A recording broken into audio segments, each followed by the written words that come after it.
Fala pessoal, Treina Kissara está aqui no Sesc, presente nesse evento sobre triatlon. Estamos aqui com a triatleta olímpica, a Luísa Batista. Luísa, primeiramente é uma honra ter essa oportunidade de estar te entrevistando. Queria já te agradecer de antemão pela disponibilidade, pela oportunidade do podcast estar conversando com você. E a gente gostaria de saber como foi seu início no triatlon, como você começou, como que você chegou no triatlon e quais as principais provas que você fez. Bom, primeiramente, muito obrigada aí pelo carinho. É uma honra enorme estar conversando com o pessoal aqui de Catanduva, né? E eu tenho certeza que essa história tem que se espalhar para o Brasil inteiro. Não é uma história tão fácil assim de ser largada. Acho que muita gente tem que escutar. Mas, bom, eu comecei pelo triatlon por acaso. O triatlon não é uma modalidade tão conhecida, né? Eu tinha pouca experiência com o triatlon quando eu era novinha. Eu assistia ele de vez em quando no Mundialite Fast Triathlon que passava na Globo aos domingos, no Esporte Espetacular. Eu achava aquilo super legal. Tipo, nadava, pedalava, corria, 3 baterias, tudo rapidinho. Eu falo assim, posso ser boa nesse esporte. Já nado aqui na equipe, eu corro bem nas aulas de tênis, já vou pro clube de bicicleta todo dia. Eu posso me dar bem no esporte. E aí tinha um moço em Araras que queria levar todo mundo pro triatlo. Certo. E aí eu tinha um extra que desde novinha, desde 2004, eu queria ir para os Jogos Olímpicos. E aí eu vi o triatlo e falei assim, isso aqui pode ser uma modalidade que eu vou para os Jogos Olímpicos. Certo. E aí tinha um moço que era atleta amador de Araras, que ele me via nadar com a filha dele, me via correr nas aulas de tênis, e ele falou, essa menina pode ir pro triatlo, ela vai jeito. Percebeu que tinha um talento ali. E aí ele me emprestou a bicicleta dele, eu fiz minha primeira prova, eu achei super legal, né? Porque eu ganhei um troféuzinho em vez de ganhar medalha. Que idade que você tinha? Eu tinha 15 anos na época. 15 anos, certo. E aí já foi a chamada para eu estar indo pro triatlo uma vez. E aí, em 2010 ainda, eu conheci o técnico Cali, que era técnico do SESI na época, e ele me puxou pro triatlo. Falei assim, vem que você tem talento. E, poxa, aí de 2010 para 2011, era relativamente nova, tinha 16 anos, e aí tinha que mudar de cidade. Eu não sabia fritar um ovo na época. Mas o sonho... Teria que se virar. Ia ter que me virar, ia ter que morar sozinha com 16 anos. Mas meu sonho era ir para as Olimpíadas. E eu vi no triatlo essa oportunidade. Certo. E aí eu falei assim, não, eu tenho que ir, eu tenho que abraçar. E o Cali, ele era técnico do Reinaldo Colucci, que foi técnico de diversos atletas olímpicos, né? Da Mariana Urraca, da Carla Moreno. Grandes referências do triatlo, né? Referências. Eu falei, se eu quiser ir para lá, se eu quiser ir para a Olimpíada, eu tenho que estar nesse lugar. Certo. Então, eu me mudei com 16 anos. Lógico, meus pais colocaram uma série de regras, tipo, termina o segundo colegial aqui em Araras, termina o seu curso de inglês, tudo mais. Aí eu dei um gás extra nos estudos. Aí eu precisava comprar minha bicicleta. Para comprar minha primeira bicicleta, eu comecei a fazer rifa. Que era o único jeito que tinha de ganhar dinheiro na época. E aí eu comecei a vender pizza. Eu saía no bairro lá de Araras. Batalhou para poder conseguir tocava a campainha, seus equipamentos. A campainha de todas as casas. Falei assim, tô querendo comprar uma bicicleta, porque eu vou fazer triatlo. Você quer comprar uma pizza? Me ajudar? Bacana. Algumas pessoas compravam, a maioria dos dias deve pensar que eu era louca. Mas daí minha mãe falou assim, Lu, por que você não pega a lista aqui tinha lista de agenda telefônica na época, né? E liga para as pessoas conhecidas e pergunta para eles. E aí eu vendi tanta pizza e tanta rifa que eu consegui juntar um dinheirinho para comprar uma bicicleta. Legal.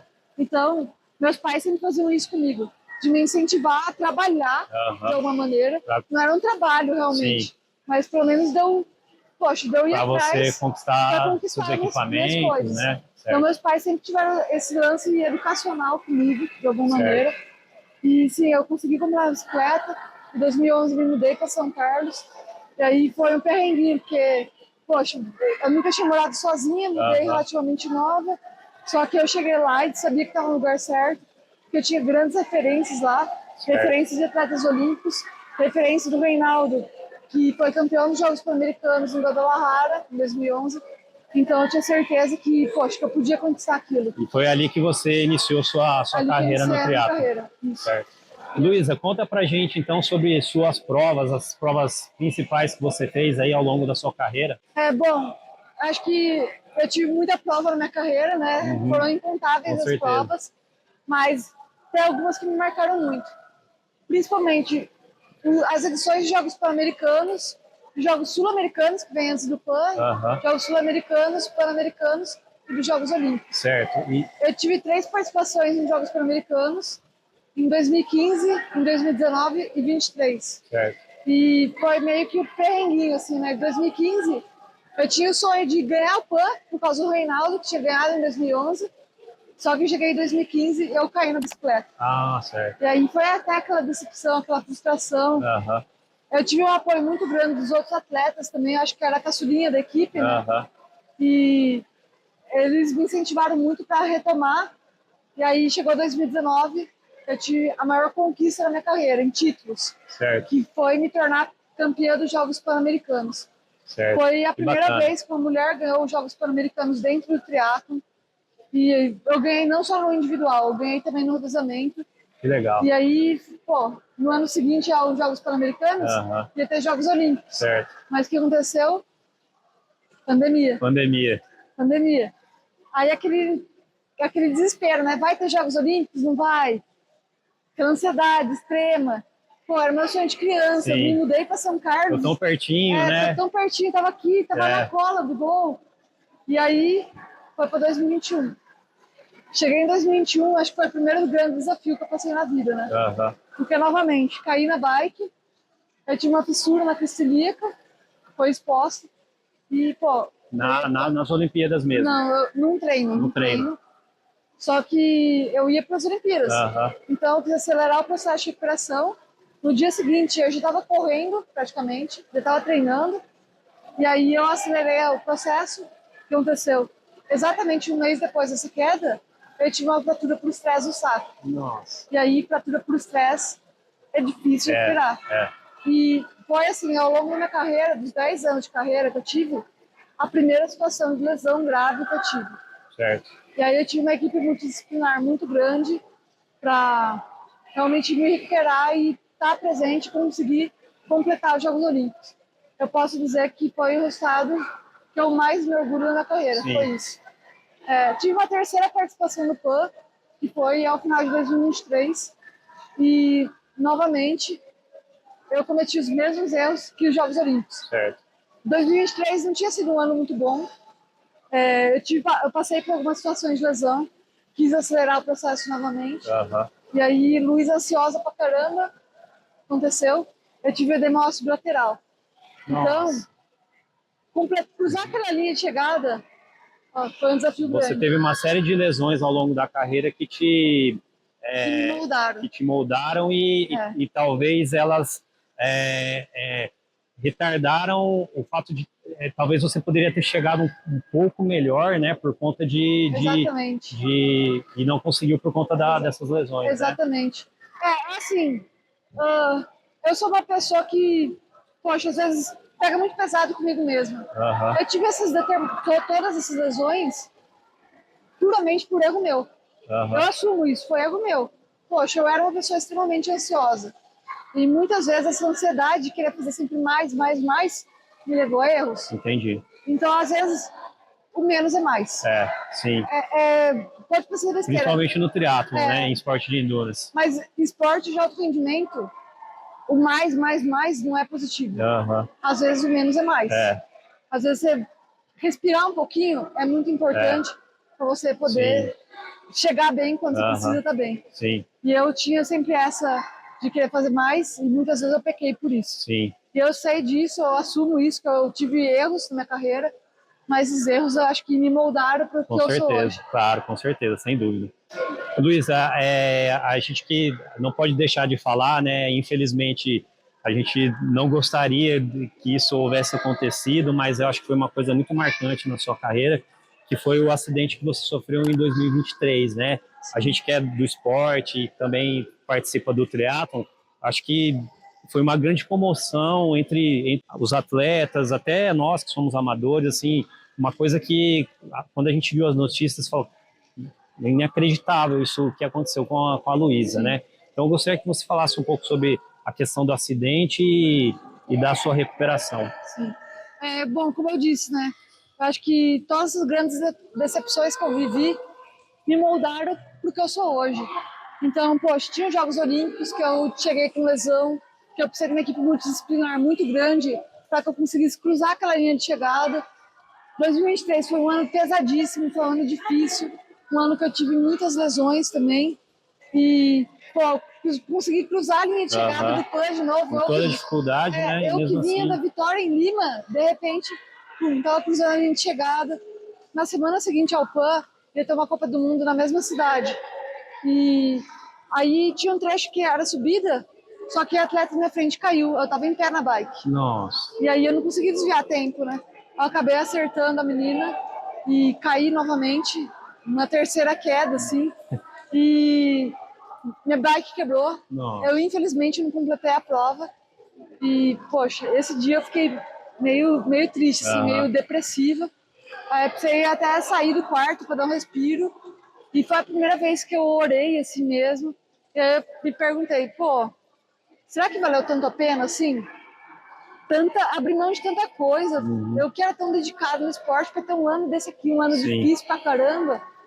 E foi a primeira vez que eu me questionei dentro do esporte se tinha valido a pena ou não.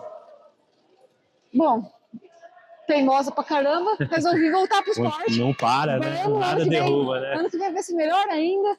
E se eu tivesse me escutado e parado com o esporte lá naquela época, talvez o acidente não tivesse acontecido. Mas Por isso, eu prefiro acreditar. É algo imprevisível, não tem como a gente saber, né? Que o acidente tinha que acontecer. Eu tinha que passar por isso. De alguma maneira, eu acho que hoje minha história inspira muito mais gente do que esperava antes. E acho que eu tenho mais. Eu tô viva hoje graças a tudo que eu vivi no esporte, aos aspectos físicos, aos aspectos psicológicos do esporte, a tantas frustrações que eu tive dentro do esporte. E eu consegui virar a chave e, poxa, permanecer lutando, permanecer com força. Certo. E eu tenho certeza que foi por isso que eu consegui sair disso com vida. E não só por isso, pela corrente de bem que teve. Certo. Porque teve muita gente querida que às vezes nem me conhecia, mas estava lá torcendo, orando, enviando pensamento positivo. Sim, com certeza. E realmente foi uma comoção muito grande de muita gente para que eu me recuperasse. Eu tenho certeza que isso fez toda a diferença. Você estava fazendo um treino de bike, né? E aí você foi atropelada, né? Isso. Eu fui atropelada. Era meu último treino antes das férias, né? Antes de passar o Natal com a família. Mas como eu falei, isso tinha que acontecer realmente. O moço que me atropelou, ele não tinha habilitação, ele estava em alta velocidade, na contramão, ele não tinha CNH, ele tinha saído uma festa open bar. Então eu não sei se ele bebeu ou não, mas ele com certeza não dormiu. Então, foi uma série de erros que ele cometeu que, realmente, o indivíduo tem consciência que pode matar alguém. Sim, com certeza. Ainda assim, foi difícil converter o caso de lesão corporal para tentativa de homicídio por dolo eventual. Felizmente, converteu realmente por tudo que eu fiz dentro do esporte e por ser uma pessoa conhecida que tinha mídia e tudo mais. Mas eu espero que o meu caso sirva como base para outros casos se resolverem. A gente vê tantos outros casos, né, com atletas profissionais, com atletas amadores que passam pela mesma situação, tantas pessoas anônimas passando pela mesma situação. Então, talvez esse seja o meu propósito. Talvez seja brigar realmente para ter uma mudança na lei. A gente tem que tentar tirar o lado positivo, as pessoas terem consciência disso. Sim. Se eu conseguir fazer isso, eu, sem dúvida, vou falar, valeu a pena. Valeu a pena eu ter feito isso, passado por tudo isso.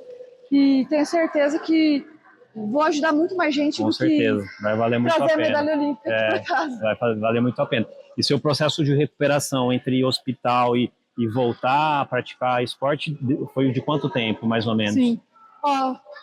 Foram 2 meses em coma. Totalmente apagada, 2 meses em coma, que eu não me lembro de nada. Ao longo do tempo, foram 4 meses de UTI. Eu saí da UTI e fui para o Simão Toro para fazer a reabilitação para colocar a prótese.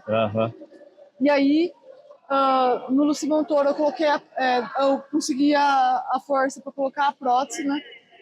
E aí eu coloquei a prótese no dia 31 de maio e dia 8 de junho eu tive alta hospitalar. Certo. Então, no dia do acidente, foi dia 23 de dezembro, até a alta hospitalar, foram 167 dias. Com certeza é uma história de superação incrível, né, Luísa? E foi uma bagagem, assim, foi um perrengue para voltar, mas todo dia eu me levantava e falava assim, não, o que eu tenho que fazer? Qual que é a tarefa de casa? Vou fazer a tarefa de casa. E depois disso, eu tive alta hospitalar, mas o médico falou assim, você está tendo alta, mas você tem que retornar e voltar a fazer fisioterapia. E aí eu tenho que agradecer muito ao Moacir, que era lá de Araras. O Moacir, ele fazia fisioterapia comigo lá em Araras, mas a gente estava fazendo uma fisioterapia relativamente leve lá. E aí, pouco depois, eu fiz a fisioterapia com o meu fisioterapeuta mesmo. Era o Gustavo Melisky. Ele tem uma clínica de fisioterapia em Ribeirão Preto. E uma clínica gigantesca que tem 10 fisioterapeutas trabalhando. E ele botou os 10 fisioterapeutas para me atenderem. Para te reabilitar. Para me reabilitar. E aí eu fazia 8 horas de fisioterapia por dia. Caramba! Eu acho que isso não é muito normal. Mas é a pessoa que tem o propósito, né? Uma lutadora. Você sempre foi uma lutadora na sua carreira, né? Isso então, você deixou bem claro, assim, lesões atrás de lesões, você estava lá se recuperando, lutando, e teve essa luta maior ainda, né, do acidente. Então, é uma história de superação que a gente tem que deixar registrado, a gente tem que perpetuar e servir como exemplo, né? Sim. Às vezes a gente sai para fazer um treino com saúde plena e reclama, mas eu tenho que treinar hoje, nossa. Então eu acho que a gente, nesses momentos, é que a gente tem que lembrar dessas histórias, falar, mas eu tenho saúde, eu tenho que ir, né? Eu escolhi, então eu tenho que ir, né? Às vezes quantas pessoas queriam ter essa oportunidade e não tem, né? Exatamente. Porque realmente a vida é uma oportunidade, né? Sim. A gente tem que comemorar cada coisinha, cada vitória, cada batalha que a gente vence. Com certeza. E aproveitar realmente isso. Com certeza. Luísa, para a gente encerrar, gostaria que você deixasse uma mensagem às pessoas que estão nos vendo ou nos ouvindo, de incentivo ao esporte, né? Como o esporte mudou a sua vida, a história de superação que você teve. Então, gostaria que você deixasse uma mensagem para as pessoas que estão nos vendo a respeito do incentivo ao esporte.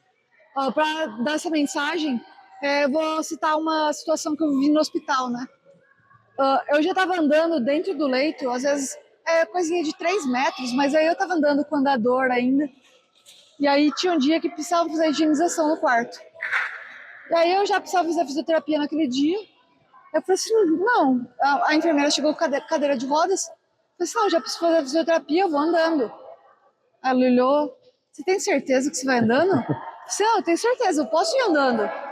E eu acho que, o fisioterapeuta chegou e falou assim, você tem certeza? Porque são 60 metros. Esses 60 metros foi quase como uma maratona para mim, porque eu cheguei extremamente ofegante, inclusive. Mas acho que é isso. Dê o primeiro passo. Sim. Dê o primeiro passo, queira sair do quarto e ir para o outro lado andando. Sim. Porque isso vai fazer toda a diferença na sua vida. E, poxa, às vezes você dá o primeiro passo meio inseguro, o fisioterapeuta estava lá o tempo todo me incentivando, perna direita, perna esquerda, andador, perna direita, perna esquerda, andador. Mas é isso. Dá o primeiro passo e acredita, porque o resultado final sempre vai ser muito grande, muito bom. Mas no meu caso foi andar aqueles 60 metros. Foi uma baita conquista, foi uma baita conquista, assim. Eu até pedi pro meu pai fazer um videozinho porque eu tive vontade de postar e tudo mais. Já veio uma enfermeira, colocou We Are The Champions no celular dela. Legal. Mas eu tive essa vontade de dar o primeiro passo, então eu tenho essa vontade de dar o primeiro passo. E o resultado final pode surpreender vocês. E eu tenho certeza que vai surpreender. E o resultado final é muita saúde, uma vida muito melhor. Com certeza. A princípio, pode parecer duro e tudo mais, mas a longo prazo eu tenho certeza que vai valer a pena. E como você disse na palestra, procurar sempre um esporte que tenha um propósito para você, né? Exatamente. Que seja uma caminhada, que seja o futebol, que seja o vôlei, que seja... Mas né? ache algum esporte que gosta, assim, porque isso é o que vai te mover todos os dias. Sim, sim. Tá, joia. Luísa, muito obrigado pela entrevista. Estou extremamente honrado de estar aqui ao seu lado e tendo a oportunidade de poder ter esse contato com você e você passar um pouco aí da sua experiência e da sua história de inspiração. Muito obrigado. Obrigada, eu que agradeço.